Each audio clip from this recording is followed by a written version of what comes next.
Yo, what's going on guys? Arekkz here and welcome back to another Division video. And in today's video, we're going to be taking a look at your agent. Well, technically speaking, it's my agent, or it was at least at the event, but you get the idea.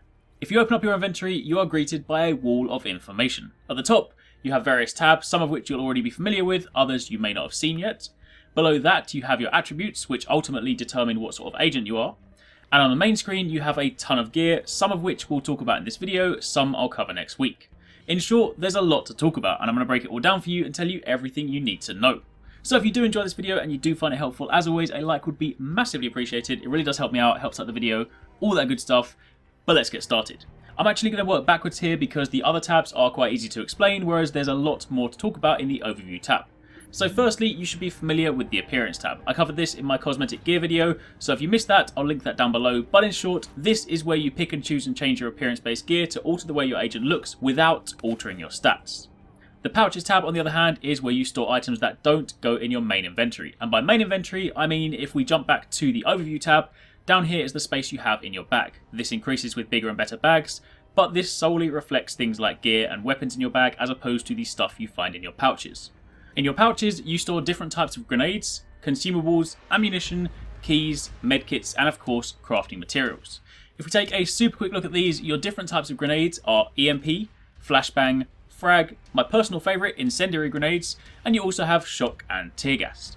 Under the consumable side of things, you have canned food, which increases healing effects by 40% for 30 seconds, energy bars, which remove negative status effects and protect you from further status effects for 5 seconds, water, which increases the damage you deal to elite enemies by 20% for 30 seconds, soda, which reduces cooldowns on skills by 30% for 30 seconds, and finally, incendiary and explosive bullets, and I'm sure you can work out what they do. Ammunition just covers the 6 types of weapons available, that's assault rifles, LMGs, marksman rifles, pistols which have infinite ammo, shotguns and SMGs. Crafting materials, you've seen this before in my crafting video.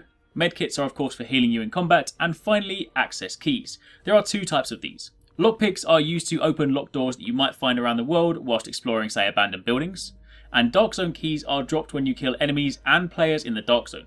These are used to open Dark Zone chests, which invariably contain some pretty nice loot and a good deal of cash. During the alpha, and in fact this is probably something that you guys are going to want to do in the beta as well, I used to farm keys and open chests as a quick and easy way to get money. You tend to get around 1,000 to 1,500 Dark Zone credits every time you open a chest, which was pretty nice if you were saving up for a particularly expensive weapon.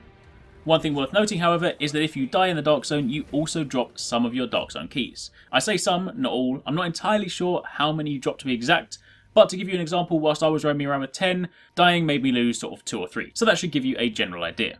Now jumping over to the character tab, this is basically an overview of your character as they currently stand. You have an overview of your attributes at the top, which I'll talk about shortly, your levels and your attribute distribution on the left hand side, and a summary of loads of other player related stuff down the right. Anything from, say, your primary attributes to your current weapon usage and skills, all the way down to things like your survivability. This is basically where you go if you want a breakdown of your agent. But now let's jump back to the main event, the overview tab. There are some pretty big things here, so let's start at the top. These 3 blocks at the top are referred to as your attributes. You have firearms, stamina, and electronics. Firearms is basically your weapon damage, stamina is your health, and electronics are your skill power. Stamina is the easiest one to explain. The more stamina you have, the more health you have. Simple, the more health you have, the longer you can stay alive. You get the idea. Skill power affects your skills in different ways. For example, the pulse skill with increased skill power would pulse further and stay active for longer. Alternatively, if you're using, say, the riot shield, it would take more hits before it was destroyed. Or the healing skill would, say, heal in a bigger radius and give a better quality heal. In short, it improves the effectiveness of your equipped skills. Firearms, on the other hand, increases your weapon damage. See, when you obtain a weapon, it'll have a selection of base stats, typically DPS, RPM and mag, alongside all the things like accuracy, reload speed, range, stability, etc. However, your final DPS value is a combination of both the weapon DPS and your firearm skill.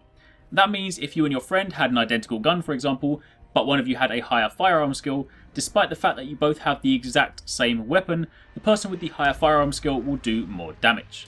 And you're probably now thinking, well, surely I just want to go full firearms, right? I mean, more damage, be the glass cannon, kill everything quickly, and while yes, that is an option, it's also not the only option. The Division is a classless game, but by that it doesn't mean the notion of classes are gone. It simply means you're free to create them yourself. Sure, going all DPS is an option, but similarly, if you want to go, say, tank, you could boost your stamina and take skills like the Riot Shield to draw aggro from AI enemies.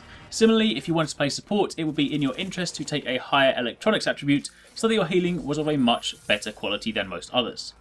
But whatever you choose to do, the question still remains, how do you change these values? And the answer is not through some sort of skill tree where you spend points every time you level up. The answer is through your gear. See, if you look at any piece of armor, you'll see alongside the armor value and the minor attributes at the bottom, they also have an attribute value up here. Sometimes you'll get a piece of gear that will have 2 attribute numbers, other times it'll only have 1. But it's your combination of gear pieces that ultimately determines the spread of your attribute points. That also means if you want to be that glass cannon and spec for damage, then you're going to need to be on the lookout for damage of firearms gear.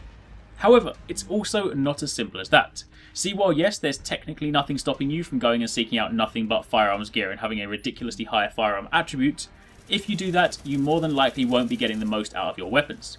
Sure, your DPS will be higher than most, but DPS isn't the only factor. See, while gear pieces provide you with attribute points, weapons have talents, and talents are unlocked at particular attribute thresholds. Take this SOCOM M1A for example. It has 2 talents, Capable and Toxic. Capable requires that you have 779 in your firearm skill, but as you can see right now, I only have 425. However, Toxic only requires 364, and since I'm above that threshold, Toxic is active, meaning that headshots with this weapon have a 5.5% chance to apply a blind status.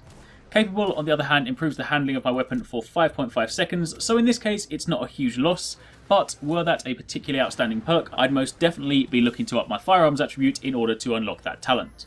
However, some attributes even require multiple attributes to be above a certain threshold. This MP5ST, for example, the top skill, which I haven't unlocked, requires a firearm value of 779 and an electronics value of 364. So as you can begin to see, getting the perfect setup endgame becomes a bit of a puzzle. You not only want the best weapons and the best gear, but you also want to have the best talents on your weapons and have those talents be active, which also means if you initially wanted to just go all firearms, if you truly want to get the most out of your weapons, then that might not be an option.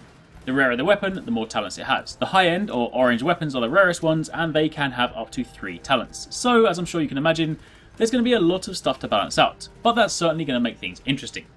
And that, my friends, is pretty much it. That was just a quick look at your agent and how everything ties together. Of course, if you guys do have any questions, then by all means let me know down below. But aside from that, thank you very much for watching. Don't forget to tune in tomorrow for a brand new Division video. And take it easy. Catch you next time. Peace out.